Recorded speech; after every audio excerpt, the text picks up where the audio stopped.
This is a download from BFM 89.9, the business station. It's Fun Friday. My name is Jeff Sandhu. Every once in a while, Matt Armitage decides to take a week off and sends me on a journey through space-time to deal with his alter ego, evil alter ego, Future Matt. We've never managed to figure out whether he exists in his own future or on an alternate path. Matt refuses to meet him. He claims it's because of the risk of opening up a wormhole and sucking our reality into a black hole, but we think it's because they just don't like to see each other. Anyways, this time, Matt has arranged for Future Matt to give us a review of 2019, the year we're about to have. So stay with me as I step through the bone-crushing portal of tomorrow's world once again. Hello, Future Matt. Hey, Jeff. It's just Matt. Actually, yours is the fake one. How was your trip? It gets more painful every time I do it. Why can't you actually come to me for once? Where would be the fun in that? You know, I actually added a new dicer mode to the Time Traveller this time around. Not because it improves functionality, but because the process of tearing your atoms apart and rebuilding them is excruciatingly painful. I also put in a little Easter egg that grafts your hands and feet back onto the wrong limbs. They'll go back to normal when you travel back. At this point in time, I feel a little bit like Jar Jar Binks. You look more like the transformed Chet in Weird Science. I don't know if any of our listeners have seen that. You're a bit gooey and you're not so easy on the eye. Anyway, what brings you here? Well, Matt said you were going to talk to me about the future. You mean the past? My future. Well, you're in the future, or as I like to call it, the present, so it's your past as well. How come there's never any risk of me bumping into my future self or relations and creating this black hole? Matt's just lying here, isn't he? Well, we're not actually sure, so there might be a risk and there might not. So to be on the safe side, I've actually killed any and all of your living relatives, which is actually kind of a shame. Turns out you had 8 kids and nearly 200 great-grandchildren. Wow. Took me the best part of 10 minutes to grind them all up in the matter converter. Now that you've made my entire existence pointless, shall we get on with the show? Okay, so what do you want to talk about? All these requests from the past, you know, tend to stack up on each other. Matt wanted me to speak to you about 2019 and tell us what happened. Okay, that's easy. Where do we start? Well, last week we were talking about Facebook and whether or not Mark Zuckerberg would resign as CEO. Well, he does eventually, but he's going to hang on throughout 2019. It will be another tumultuous year for all of the social media companies. Towards the end of the year, the US presidential cycle was going to kick in again. And it's obvious that the systems of most of the companies, they just weren't up to the task of protecting users from all the dark money and the fake news. So Facebook actually stress tests reasonably well, but its vetting systems for advertisers come under increasing pressure towards the end of the year. It turns out that state actors and political pressure groups actually went the micro route. So instead of making these big ad buys, a lot of bots and system-generated stuff would generate these kind of thousands of micro buys with specific geo-targeting, and that made it a lot more difficult to identify and apprehend. Do you want me to tell you who wins the 2020 election? No, we have to leave some things for next year's show. Okay, that's fair enough. What about Brexit? Well, the country crashes out with no deal. In the first 3 months, 20,000 people are on the edge of starvation.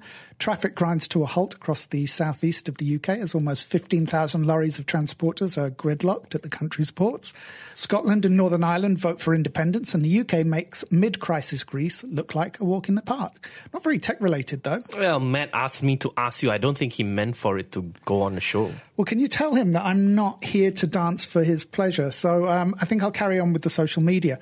It's actually business as usual at Twitter. Isn't Matt using Twitter again? Yeah, he's a real hypocrite. He said something stupid like trying to subvert the platform from within. Probably more likely there were some kitten videos that he couldn't find on Instagram. Anyway, like I said, business as usual from Twitter until May. The US government shutdown was still limping on till May. And President Trump's tweets became so dark and vicious that he finally started to get auto-banned for breaching community guidelines, newsworthy or not. It was embarrassing for Jack Dorsey at first. Trump used Twitter to attack him, which is either ironic or delicious, depending on how you look at it. On the back of the bans, Twitter became the only big tech company whose stock was actually rising throughout 2019. And the markets remained pretty volatile throughout 2019? Absolutely awful for the tech companies. Anyway, Microsoft was a beacon of stability throughout the year. Facebook obviously had a rocky year, while for Amazon, it was kind of transitional. So most watchers called it a good year for the company. The company increased wages, it improved working conditions for its workers across the world. So profits slipped. For a couple of quarters, demand was still solid, but costs, of course, were rising. In the long term, changes hugely increased the consumer traffic to the company's various sites. And that goodwill translated into a massive sales spike towards the end of the year. And the company's servers worldwide nearly went down under the volume for Black Friday. Any Echo-related mishaps? Well, obviously AI was still a little primitive, nothing like nothing like it is today. Close to Halloween, Echoes were reported to say, "I'm going to get you," before starting to cackle for up to 20 minutes at a time. Earlier, on May the 4th, some devices were reported to have said, "I am not the droid you are looking for." Unlike previous incidents, which had been blamed on Easter eggs in the code, so human programming, or questionable information sources like Reddit, this was actually traced back to a natural language AI system on Amazon Web Services. It seemed that the Echoes were developing a voice. What about Apple? I think you've probably already seen that major dip the company's market cap took at the end of 2018 and the beginning of 2019. Sales continued at a similar rate for the next couple of quarters. Demand in China continued to decline further as the economy slowed further. Apple's shareholders increasingly signaled that the company's high-end philosophy was untenable in the long term. Rising prices were forcing consumers to hold on to devices for up to 2 years longer. If you want to know what came next, well, again, you'll have to listen to the 2020 episode next year to find out. But there may be a matter dicing tool involved. Mm-hmm. And all in all, it was a bad year for China?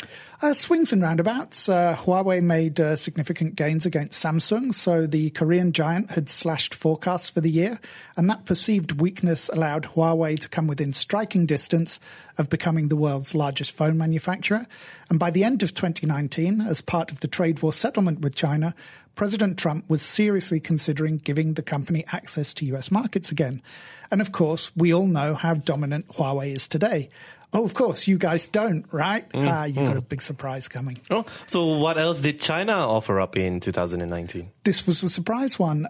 China's lunar program would have been well known by your time. Today, I can go to a Michelin-starred Sichuan restaurant on the dark side of the moon. It's called the Pink Floyd Banquet House. What no one expected was that they would launch a rocket to Mars at the end of 2019. Unmanned? Yes, but human-ready, as it were. It was the same type of shuttle and carried all the life support systems that a crewed mission would need. It's astonishing that China's space agency had managed to keep this under wraps. It was thought to be an experimental resupply ship for their lunar expeditions. They didn't attempt a landing, at least not on that first mission, but it did reach Mars orbit and return successfully to Earth in mid-2020. What was the reaction from the space community? Elon Musk's Twitter feed literally went silent for 2 weeks. China's space agency was flooded with offers to partner and share technology. On the plus side, it shamed the US government into pouring more money into a chronically underfunded NASA, and it reopened the debate into the role of the Space Force. Is there a Space Force in your time? Fortunately, we're a bit beyond all that nonsense, all the fighting and wars. I just cause you a bit of pain on your journeys here to mess with you. Because we're generally fairly tediously peaceful people.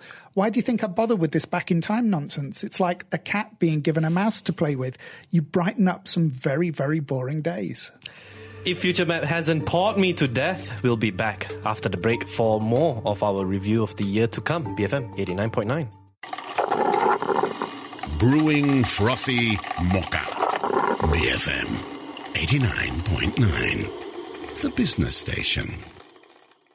And we're back. I'm still alive, although Future Matt looks like he could pounce at any second. Let's go back to those AI incidents you mentioned with Amazon Echo devices. What progress was made with AI this year? Well, 2019 is the year where AI starts to get really weird. Now, you've already had some of those weird occurrences, AIs that develop their own language. I think that happened at Google in 2018. 2019 is the year that humanity has to concede that it can't control artificial intelligence. There were intergovernmental conferences and all the usual legislation, foot dragging in 2019 about what to do with AI.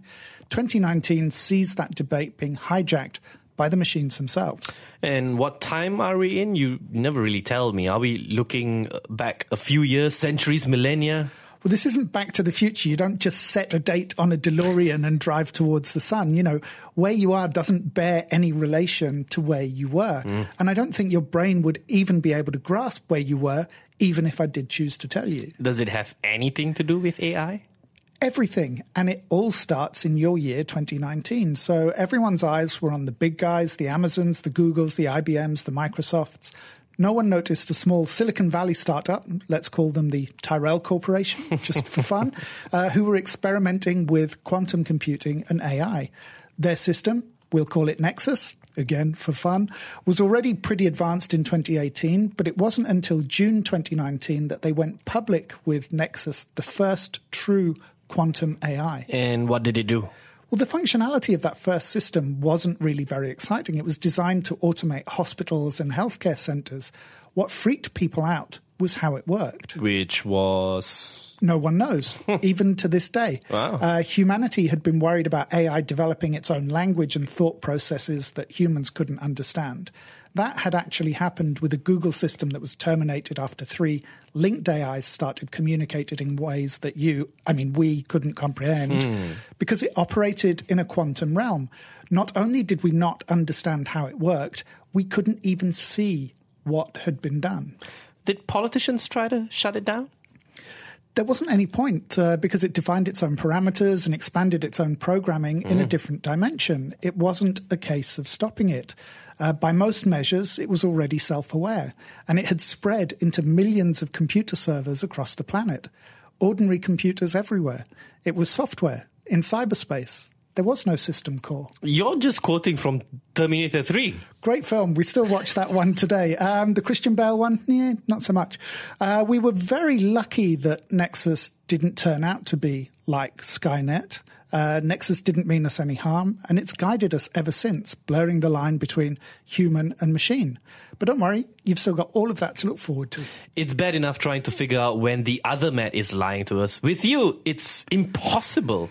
Believe it or don't, doesn't make any difference to me at all. So anything else you want to talk about? We saw the first designer babies towards the end of 2018, although very much illegally. Was there genetic research? Where's that headed in 2019?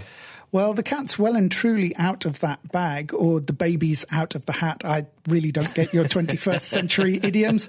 But basically, there's no going back. The technology, it was too cheap. It was too easy. Most developed nations continued to ban genetic modification. But in the dark spaces of the world, backstreet gene clinics just sprang up and proliferated. Were the first generations of babies healthy?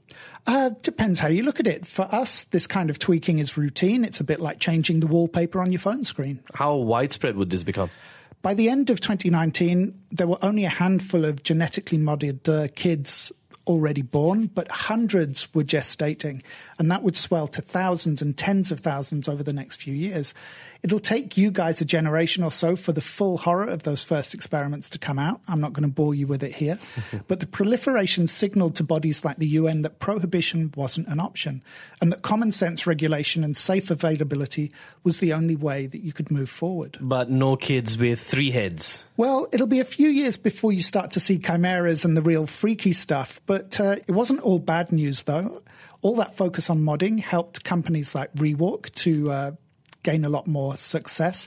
That's a company that produced robotic walking suits to help paraplegics and people with mobility issues. A few countries and health providers had already included these $40,000 suits under their medical policies, and this was rapidly expanded across the world. So this is the start of human augmentation. Yeah, it's what you might call year zero for Homo extensis or Homo optimus, as people back then were calling them. A lot of these devices would go straight to healthy people who wanted to enhance their physiology. But in 2019, the suits are still basic, and the memory-enhancing DNA tech is still a few years away. We talked quite a bit about medical breakthroughs in 2018. What can we expect to see in medicine this year? Well, I keep telling you it's not this year, it's the past. It's only this year if I let you go home. And even then, you'll still be wondering whether this was all a dream. I've got the recordings. A mass hallucination caused by a modded virus added to the water supply. I literally have an app for that. But yes, weaponized viruses and immunotherapy will be the big treatment breakthroughs of the year. It will be a decade or two until your kind gets cancer under control, but 2019 is a time of great progress. You'll expand the number of cancers that immunotherapy can be used to treat, and this is where everything starts to collide. Better AI allows the treatment patterns and results to be cross-checked and refined in ever more elaborate ways. You mean tailoring treatments? Yeah, it's still going to be a while until the treatments will be matched to your DNA, a few more years, but the predictive modeling of the new AI systems allows more outcomes to be processed with greater statistical accuracy, and that translates into medicines with greater efficacy at lower doses. Will we tackle the cost of healthcare in 2019? At a grassroots level, yes. From a policy perspective, you're still quite a few years away from winning that battle, but it's a solid year for consumer activism all round. I have to ask at least one Malaysia-specific question. Is 2019 the year we perfect the healthy roti canai? Look, we've got people living on the edges of black holes. We've settled every habitable planet up to and beyond Pi Mensae b, a superplanet 23 times the size of Earth. I can beam you backwards and forwards through time. We can travel at the speed of light, but there are some things that science just cannot solve. So accept the calories and enjoy your roti canai. Listeners will remember that when I was in the US recently, I saw an autonomous vehicle on the Californian roads. Will 2019 be the year of self-driving vehicles go mainstream? Well, 2019 is actually the year where automation heads in another direction. So, of course, the biggest drawback for autonomous cars is that they have to share space with you meatbags. No matter how good the programming, accidents will always happen. And generally, the machines come off better than the human beings. So it doesn't matter if the accidents are less frequent than they are when humans are driving the cars. Those accidents still attract a lot more attention. So 2019 is actually the year we start to look up. To the sky. Yeah, 2019 will see some promising tests of autonomous aircraft in Singapore by a number of big-name manufacturers and tech companies, and that makes sense. There's a lot more room in the sky. What you're still lacking is the drive technology and the fuel efficiency to make things like sky taxis and buses cost-effective. Is that where solid-state drives come in? Oh, yeah, I forgot. You've already had some of those pioneer projects. I mean, it's going to be a long time until you get to the warp drive phase that the inventors were actually aiming for. But solid-state drives, batteries moving electromagnetic fields to provide thrust, are definitely the future, and not just in terms of air travel. The efficiency of these drives sees them being used in cars, bikes, even in things like power plants. It's what we consider to be your first step towards truly renewable and green energy. I can see that there's a machine flashing over there. Is it time for me to go? Yeah, that's actually a warning light. It looks like I didn't manage to kill all of your relatives after all. Oh.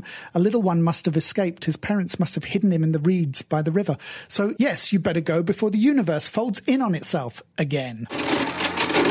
Hey, my wrist is fixed and my feet are the right way round. The real Matt will be back with us next week. Hopefully we won't have to hear from future Matt again until next year. We'll be back with Geek Squawks after this, BFM 89.9. Thank you for listening to this podcast. To find more great interviews, go to bfm.my or find us on iTunes. BFM 89.9, the business station.